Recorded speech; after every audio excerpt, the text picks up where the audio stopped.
नमस्कार, स्वागत है आप सभी का मध्य प्रदेश और छत्तीसगढ़ की खबरों में। मैं आपके साथ निकिता कश्यप। बुलेटिन की शुरुआत करते हैं इस वक्त के हेडलाइंस के साथ। बिलासपुर में कांग्रेस नेता के घर के बाहर बदमाशों ने की फायरिंग। घर के बाहर खड़ी कार पर लगी गोली, 3 फायरिंग के बाद बदमाश फरार। कवर्धा में सावन पर्व को लेकर तैयारियां तेज। भोरमदेव मंदिर में सुरक्षीकरण का कार्य हुआ पूरा। बिलासपुर में 24 सितंबर को होगा धर्मसभा का आयोजन। धर्मसभा को लेकर रतनपुर में हुई बैठक। हिंदूवादी संगठन ने बढ़ चढ़कर लिया हिस्सा। बिलासपुर में 1 दिवसीय कवि गोष्ठी का आयोजन। कला कौशल मंच के कवियों ने लिया हिस्सा। उत्कृष्ट कविता पाठ के लिए किया गया सम्मानित। और राजनाथ गांव में बारिश से जिला अस्पताल जलमग्न। महिला और पुरुष वार्ड में घुसा पानी। मरीजों को करना पड़ रहा परेशानियों का सामना। बुलेटिन की शुरुआत करते हैं। मुख्यमंत्री भूपेश बघेल ने रायपुर स्थित अपने आवासीय कार्यालय से शहरी योजनाओं का विस्तार करते हुए बिलासपुर सहित प्रदेश के नगरीय क्षेत्रों में अर्बन इंडस्ट्रियल पार्क का शुभारंभ किया है। इसमें बिलासपुर नगर निगम सीमा क्षेत्र, तकतपुर नगर पालिका परिषद और रतनपुर नगर पालिका परिषद में बनने वाले Mahatma Gandhi urban industrial park भी शामिल हैं। वहीं उन्होंने मुख्यमंत्री मितान योजना का विस्तार किया, जिससे मितान योजना में श्रमिक कार्ड सहित 25 सेवाओं की घर बैठे डिलीवरी की जाएगी।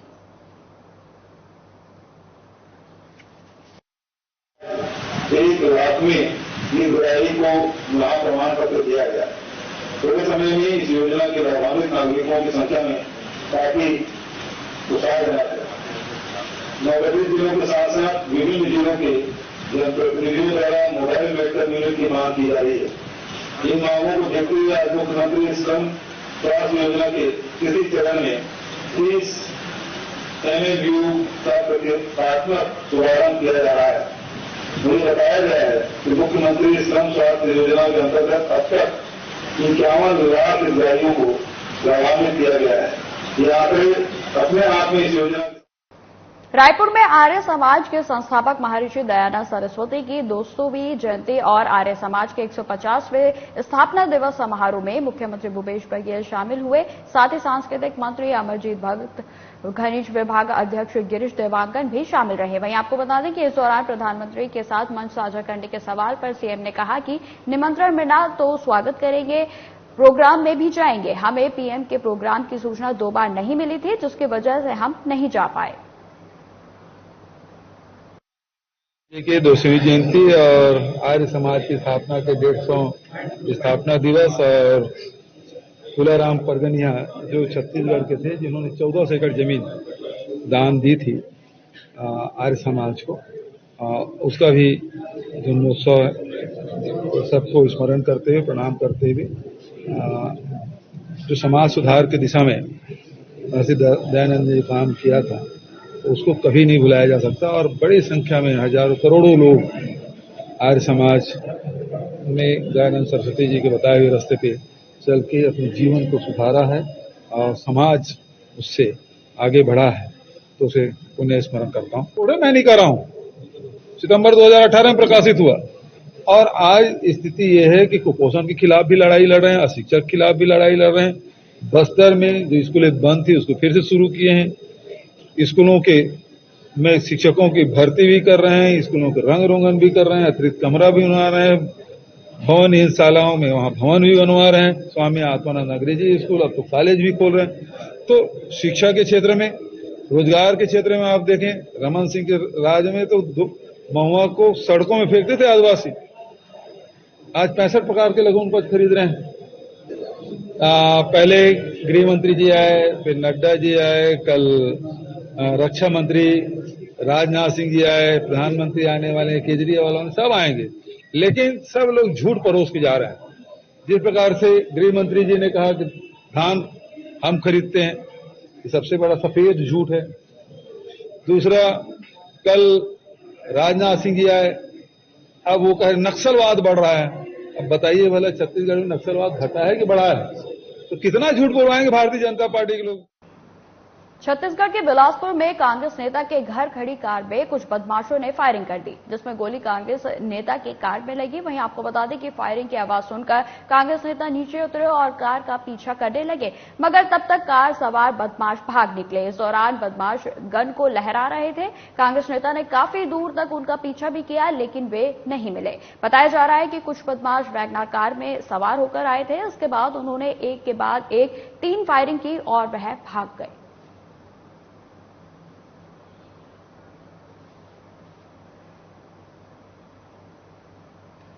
छत्तीसगढ़ में साल के आखिरी में विधानसभा चुनाव होने हैं। ऐसे में प्रदेश में तमाम विपक्षी पार्टियों का दौर तेज हो गया है। इसी कड़ी में अब आप के संयोजक और दिल्ली के मुख्यमंत्री अरविंद केजरीवाल का नाम भी जुड़ गया है। पार्टी की नजर अब छत्तीसगढ़ पर है। ऐसे में पहली बार सीएम केजरीवाल बिलासपुर पहुंचे, जहां अरविंद केजरीवाल की सभा में लगभग 1 लाख लोगों की भीड़ से विपक्षी दलों के कान खड़े हो गए। आपको बता दें कि इस दौरान लोगों ने सीएम केजरीवाल को बहुत ही ध्यान से सुना और नारों से पूरा बिलासपुर गूंज उठा। वहीं आपके मैदान में उतरने से छत्तीसगढ़ का चुनाव अब त्रिकोणीय होता हुआ दिख रहा है।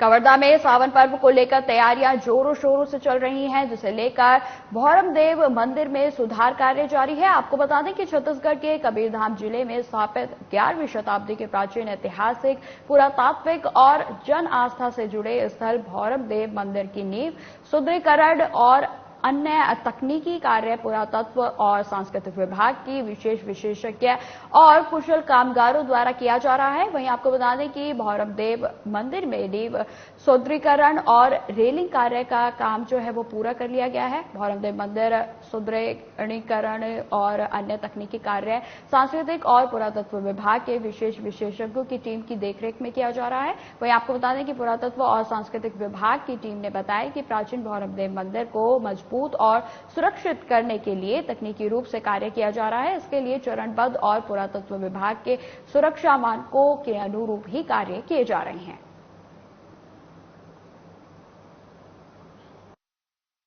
भौरम देव मंदिर के अंदर राज्य सुरक्षित स्मारक में अनुरक्षण का काम चल रहा है। उसका निरीक्षण करने लिए हम लोग आए हैं। निरीक्षण में अभी जो छत का वाटर प्रूफिंग का काम है, वो उसका काम अभी प्रगति पर है। इसके अंतर्गत सबसे पहले छत के अंदर जो क्षतिग्रस्त प्लास्टर है, उसको सावधानी पूर्वक विशेषज्ञ के द्वारा, जो बाहर से टीम मिस्त्री को बुलाई गई है, जो क्या बोलते हैं आपका बंगाल से थे, उनके द्वारा धीरे धीरे सावधानी पूर्वक उसको निकाल रहे हैं और निकालते हुए पूरी मूल छत को निकाल दिया गया है। अब मूल छत की सफाई करते हुए उसके ऊपर पुरानी विधि के द्वारा, पुरातत्व विधि से प्लास्टर, गुड़, बैल, चूना, ये सब करके उसको कंप्लीट कर रहे हैं, जिसके लिए अभी 1-2 दिन का उसको खोल के रखा गया है। पूरी सफाई हो जाने के बाद उसकी ढलाई का काम किया जाएगा। ये पूरी विधि से अनुसार, पुरातत्व विधि के अनुसार सावधानी पूर्वक किया जा रहा है विशेषज्ञों के द्वारा। इन मिस्त्रियों के द्वारा राज्य के अंदर और राज्य के बाहर भी बहुत सारी जगह इसी प्रकार का कार्य किया।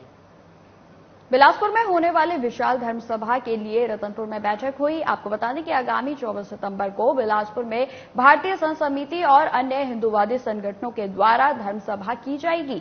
हिंदू राष्ट्र बनाने और बढ़ते लव जिहाद पर अंकुश लगाने के लिए विशाल धर्मसभा का आयोजन किया जाएगा, जिसे लेकर रतनपुर के सिद्धिविनायक मंदिर में बैठक हुई।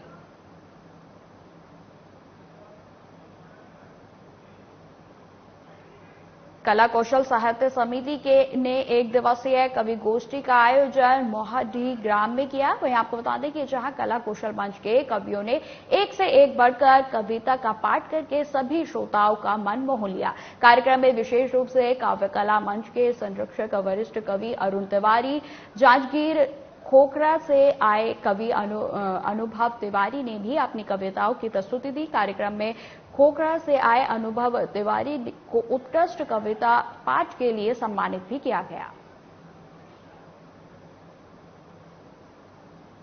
तो देखकर ऐसा लगा कि बड़ी बड़ी जगह ऐसे बढ़िया और सुंदर कवि गोष्ठी दिग्दर्शित नहीं होता।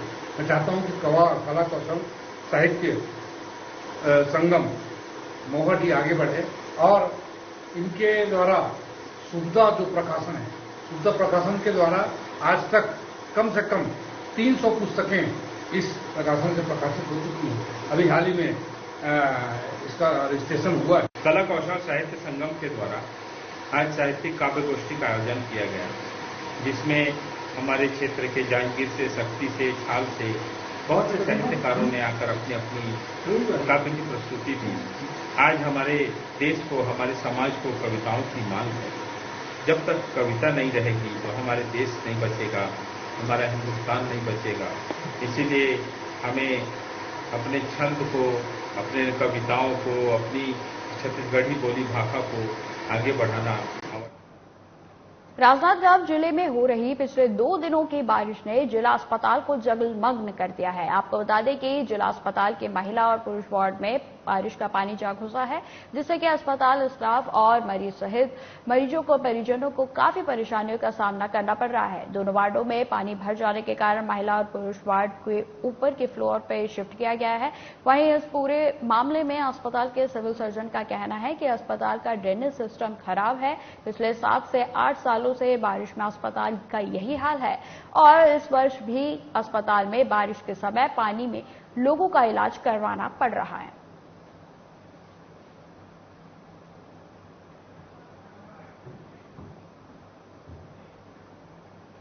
खबर गरियाबंद से है, जहां एक युवक ने एक तरफा प्यार के चलते पानी में डूबकर महिला की हत्या कर दी। लंबित मामलों के निराकरण के लिए वरिष्ठ पुलिस अधीक्षक ने स्पेशल टीम का गठन कर मामले को सुलझाया है। आपको बता दें कि पुलिस आरोपी को गिरफ्तार कर आगे की कार्रवाई में भी जुट गई है। एक संदेहास्पद मर्ग की सूचना प्राप्त हुई थी, जिसके तहत में ग्राम जिंजरा, थाना राजिम का ये मर्ग था। उसमें जो महिला है श्रीमती लोमेश्वरी साहू, इसकी संदिग्ध अवस्था में पानी के अंदर डूब गई हुई लाश मिली थी हमें, जिसके लिए लगातार हमारे द्वारा स्पेशल टीम के द्वारा पूरा प्रयास किया जा रहा था और विभिन्न पहलुओं पर इसकी जांच चल रही थी, जिसके परिप्रेक्ष्य में हमें विगत 3 दिनों से कुछ सूचनाएं मिली थी, जिसके बिहार पे जो संदेही हमारा जवाहर साहू है, इसको हमने थाना तलब किया, इससे पूछताछ की गई तो इसके द्वारा पानी में डुबाकर लोमेश्वरी साहू की हत्या करना स्वीकार किया है। उसके पीछे जब उससे हमने कारण जानना चाहा तो कहीं ना कहीं इसका एक तरफा प्यार का इसमें एंगल हमें समझ में आया, जिसकी वजह से इसने। अब खबर सूरजपुर से है, जहां पुलिस ने आत्महत्या के लिए उत्प्रेरित करने के मामले में 2 आरोपियों को गिरफ्तार किया है। मिली जानकारी के अनुसार नेहरू पार्क रोड निवासी हंसराज उर्फ हंसू अग्रवाल ने मृतक से 20 से 25 लाख रुपए लेकर धोखा देने और मृतक द्वारा उनसे पैसा वापस मांगने पर जान से मारने की धमकी देकर आत्महत्या करने को उत्प्रेरित किया गया। वहीं आपको बता दें कि जिससे परेशान होकर पीड़ित ने किसी होटल में फांसी लगाकर आत्महत्या कर ली। वहीं परिजनों ने इसकी शिकायत पुलिस को की। पुलिस ने मामले को गंभीरता से लेते हुए दोनों आरोपियों के विरुद्ध मामला पंजीबद्ध कर आगे की कार्रवाई में जुट गई है।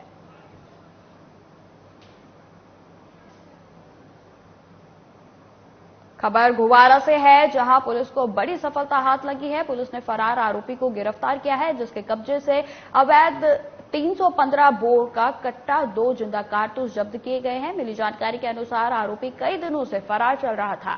मुखबिर की सूचना पर पुलिस ने टीम गठित कर आरोपी को ग्राम कुटोरा से गिरफ्तार किया तो उसके कब्जे से हथियार भी बरामद किए गए हैं। वहीं आरोपी को 2 प्रकरणों में गिरफ्तार कर न्यायालय में के सामने पेश कर दिया गया है।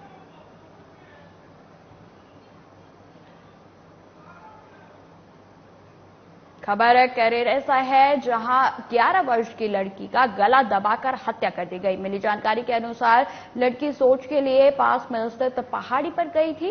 काफी देर होने के बाद लड़की घर नहीं पहुंची तो परिजनों ने उसे खोजना शुरू किया। ढूंढते ढूंढते परिजनों को पता चला कि उनकी लड़की पास की पहाड़ी पर मृत अवस्था में पड़ी हुई है। इसकी सूचना लड़की के परिवारजनों ने तुरंत पुलिस को भी दी। मौके पर पुलिस प्रशासन पहुंचा और जब पुलिस द्वारा लड़की के परिवारजनों से पूछा गया तो उन्होंने इंसाफ खां को पूरी घटना का दोषी बताया। वहीं आपको बता दें कि जब पुलिस इंसाफ खां के घर पर पहुंची तो इंसाफ खान और उसके परिवार वाले फरार हो गए। पुलिस ने अपराधी के खिलाफ मामला दर्ज कर लिया है। लड़की के साथ दुष्कर्म होने की भी संभावना जताई जा रही है, लेकिन जांच के बाद भी यह पता लगेगा कि फिलहाल पुलिस मामले में जुट गई है।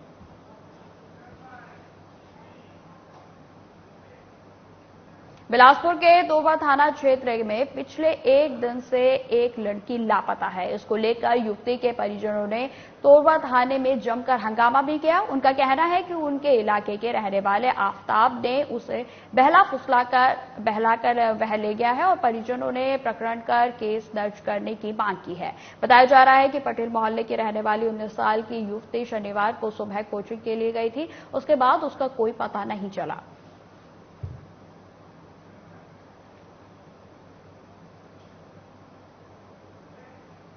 खबर बिलासपुर से है, जहां मतदाता जागरूकता कार्यक्रम स्वीप के अंतर्गत जिला परियोजना लाइवलीहुड कॉलेज निपनिया में महाविद्यालय में कार्यरत प्रशिक्षकों, विद्यार्थियों और कर्मचारियों को सहायक परियोजना अधिकारी की तरफ से निर्वाचन सहित अन्य निर्वाचनों में अपने मताधिकार का उपयोग करने की शपथ दिलाई गई। आपको बता दें कि इस दौरान तमाम वरिष्ठ अधिकारी और लोग मौजूद रहे।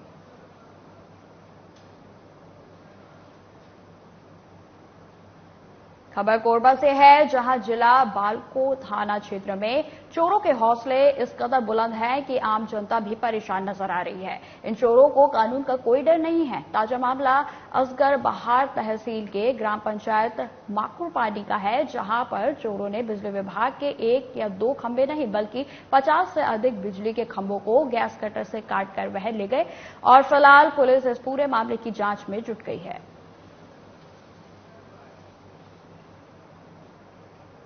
रायपुर में जॉन 2 के अंतर्गत शहीद हेमू कालायानी वार्ड नंबर 28 में देवेंद्र नगर स्थित सेक्टर 2 के मकान के बीच से गए नाले में स्लैब डालकर अतिक्रमण किया गया था, जिसकी शिकायत लगातार वार्ड नागरिकों की तरफ से प्राप्त हो रही थी और इसी वजह से जलभराव की स्थिति भी पैदा हो रही थी, जिसको प्रशासन ने हटा दिया है। वहीं अतिक्रमण के हटने के बाद बारिश से थोड़ी राहत तो मिलेगी, पर पूरी तरह से निजात नालों के निर्माण के बाद ही मिल पाएगी।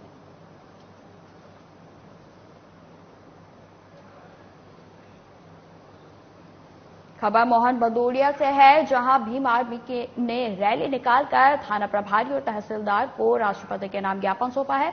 शनिवार को मोहन भदौड़िया में भीम आर्मी कार्यकर्ताओं ने नारेबाजी करते हुए रैली निकालकर थाना प्रभारी भरत सिंह केरार और तहसील कार्यालय पहुंचकर ज्ञापन सौंपा। ज्ञापन का वाचन योगेश कालापीपल विधानसभा अध्यक्ष ने किया। वहीं ज्ञापन में बताया गया है कि 28 जून को सहारनपुर उत्तर प्रदेश के देवबंग में कुछ अज्ञात हमलावरों ने आजाद समाज पार्टी राष्ट्रीय अध्यक्ष और भीम आर्मी के संस्थापक चंद्रशेखर आजाद पर जानलेवा हमला किया था, जिसे लेकर भीम आर्मी ने ज्ञापन सौंपकर आरोपियों के खिलाफ सख्त से सख्त कार्रवाई की मांग की है। ये ज्ञापन का विषय यह था कि बड़े भाई चंद्रशेखर आजाद जी पर कुछ मनोवादियों ने हमला करा है देवबंद गांव में उत्तर प्रदेश में। इसी विषय में आवेदन किया गया है। हमारी मांग यह है कि चंद्रशेखर भाई को Z+ सिक्योरिटी दी जाए और जो लोग थे जो थे नकारा जिन्होंने चंद्रशेखर भाई पे हमला किया, उनको जल्दी से जल्दी गिरफ्तार करके कड़ी से कड़ी सजा दी जाए। इस विषय में आवेदन। अगर सरकार आपकी मांगे नहीं मानती है तो फिर आप क्या करेंगे? जो भी प्रदेश से राष्ट्रीय से आदेश आएगा उस आदेश पर हम करेंगे। सारणगढ़ के सामुदायिक स्वास्थ्य केंद्र में IMA और स्वास्थ्य विभाग के संयुक्त तत्वाधान में आयोजित समारोह में सर्वप्रथम पौधारोपण कर कार्यक्रम की शुरुआत की गई। इसके बाद DPM जायसवाल की ओर से डॉक्टर्स डे को पर संबोधित करते हुए जानकारी विस्तार से बताई गई। वहीं IMA के अध्यक्ष डॉक्टर JN शुक्ला ने कहा कि डॉक्टर्स डे पर डॉक्टरों का ये सम्मान समारोह हम डॉक्टरों को अभिभूत करने वाला है। वहीं लायंस क्लब सिटी के महेंद्र केजरीवाल, दिनेश धनानिया, अविनाश जायसवाल, अमित केजरीवाल, दिनेश केडिया ने डॉक्टरों को प्रतीक चिन्ह देकर भेंट किया। इस दौरान कार्यक्रम में केक काटकर खुशी भी जाहिर की गई और मौके पर अन्य स्टाफ भी मौजूद रहा। डॉक्टर्स डे प्रतिवर्ष 1 जुलाई को डॉक्टर विधान चंद्र की याद से बुलाया जाता है और उनको उनके जीवन चरित्र और सभी चिकित्सकों को उनके मूल्यों को और उनके आदर्शों को पालन करने हेतु प्रोत्साहित भी करता है। हमेशा 1 जुलाई को जो डॉक्टर्स डे मनाया जाता है, उस डॉक्टर्स डे पर सभी चिकित्सक याद करते हैं और उनके याददाश्त में कोई मानव सेवा हेतु कोई कार्यक्रम आयोजित करते हैं।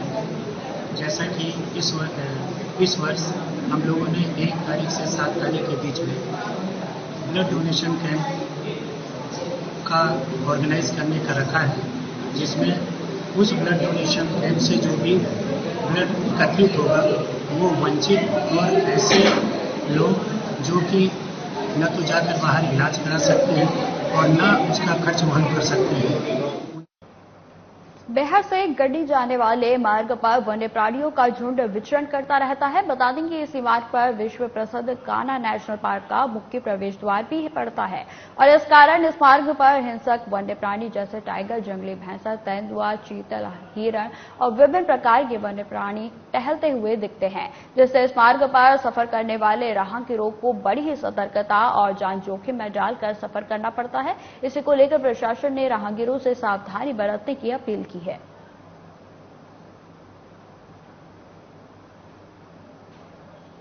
बैहर से गढ़ी जाने वाले मार्ग पर यहाँ पर इस सड़क पर कान्हा नेशनल पार्क पड़ता है, मुख्य गेट पड़ता है। इस वजह से इस सड़क पर वन प्राणी विचरण करते रहते हैं। यहाँ पर राहगीर जान हथेली पर रखकर सफर करने के लिए मजबूर हैं। आप ये मेरे पीछे देख सकते हैं, यहाँ पर वन प्राणी विचरण कर रहे हैं। ये जंगली भैंसा है जो यहाँ पर हमेशा विचरण करते रहते हैं।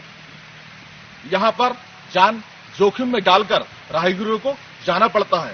सड़क पर कभी कभी कई घंटे यहाँ पर वन प्राणी विचरण करे देखे जाते हैं। आप ये मेरे पीछे देख सकते हैं, ये जंगली भैंसे का झुंड है जो यहाँ पर रोड के किनारे पे हैं और यहाँ पर राहगीर बड़े जोखिम से साथ यहाँ पर जाने के लिए मजबूर हैं। सादरा प्लस न्यूज चैनल से कैमरामैन अजय के साथ देवदत्त धानेसर, बैहर। इंदौर में जेल में बंद भूमाफिया दीपक जैन जेल से बाहर आने के लिए कई जतन कर रहा है, लेकिन उसकी मुश्किलें कम होने का नाम ही नहीं ले रही हैं। एक बार फिर तिलक नगर थाने में उसके खिलाफ धारा 420 के तहत केस दर्ज किया गया है, जिसमें 2 अन्य लोगों को भी आरोपी बनाया गया है। आपको बता दें कि फरियादी ने थाने में शिकायत की थी कि भूमाफिया दीपक जैन ने फर्जी तरीके से जमीन पर कब्जा कर लिया है। वहीं मामले में पुलिस ने अधिकारी के निर्देशन पर धारा 420 के समेत कई धाराओं में प्रकरण दर्ज कर जांच शुरू की गई। वहीं आपको बता दें कि फिलहाल भूमाफिया दीपक जैन जेल में बंद है और अन्य 2 आरोपियों की पुलिस तलाश कर रही है। तिलक नगर थाने पे हमें शिकायत आवेदन प्राप्त हुई थी, जिसमें एक व्यक्ति के द्वारा जो है सिद्धार्थ पोखरमा, उनके द्वारा शिकायत की गई थी कि उनकी जो त्रिशला गृह निर्माण सहकारी संस्था जिसमें उनका प्लॉट था, वो प्लॉट को एक जो है आरोपी जिसमें जो दीपक मद्दा और दीपक जैन और दीपक सिसोदिया, तो उन्होंने उसके जब वो भारत में नहीं, जब वो विदेश में था उस समय उसके जो प्लॉट है उस पे आवेदन दिया था कि मैं अपने प्लॉट पे जो प्लॉट है वो वापस लेना चाहता हूँ, सहकारी संस्था से अपना नाम वापस लेना चाहता हूँ। इसके बेसिस पे वो फर्जी हस्ताक्षर करके सिद्धार्थ पोखरमा की तरफ से एक आवेदन दिया गया था और उसके बाद फिर उसका जो सहकारी संस्था से सिद्धार्थ पोखरमा का नाम हटा दिया गया था और उसके बाद फिर वो वही प्लॉट जो अन्य व्यक्तियों को आवंटित कर दिया गया था। तो इस पे जो है आवेदन पूरी जांच के बाद इसमें जो पाया गया कि वो सिद्धार्थ पोखरमा उस समय भारत में मौजूद नहीं था और इसी के बेसिस पे और उसके फर्जी हस्ताक्षर करके ये पूरा जो है काम किया गया था, कूट रचना की गई थी। इसके बेसिस पे इसमें तिलक नगर थाने पे 420, 467, 468, 471, 100 बी आईपीसी के अपराध कायम किया गया। इसमें 2 अन्य आरोपी भी बनाए गए हैं जिन्होंने विटनेस के रूप में उस पर हस्ताक्षर किए थे उसका। खबर बालोद से है, जहां दुर्ग पुलिस महानिरीक्षक और बालोद पुलिस अधीक्षक के निर्देशन में अंतर्राज्यीय चोर गिरोह पर पुलिस ने बड़ी कार्रवाई की है। आपको बता दें, इस दौरान पुलिस ने आरोपियों के कब्जे से करीब 85 लाख रुपयों के गहने बरामद किए हैं। वहीं पुलिस ने बाफना ज्वेलर्स दुकान में चोरी करने वाले मुख्य सरगना सहित 12 आरोपियों को गिरफ्तार कर लिया है। अभी भी पुलिस की ओर से 2 टीमों के द्वारा मध्य प्रदेश के सोने चांदी के जेवर की रिकवरी की जा रही है।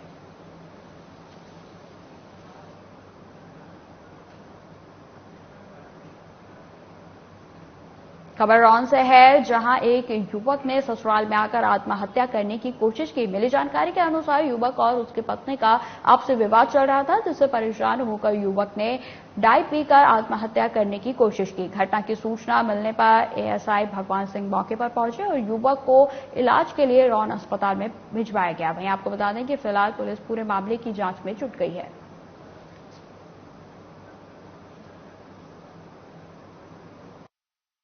इनसे कहे मुझे अंडा बना दे खाने के लिए। किससे बोली खाना बनाने के लिए? अपनी बीवी से। क्या नाम है? यशोदा। अच्छा। तो मेरे से क्या बोली, तेरे मैं नहीं बना रहा हूँ, तो मेरे को गुस्सा आया, मैंने रात को ड्रिंक किया।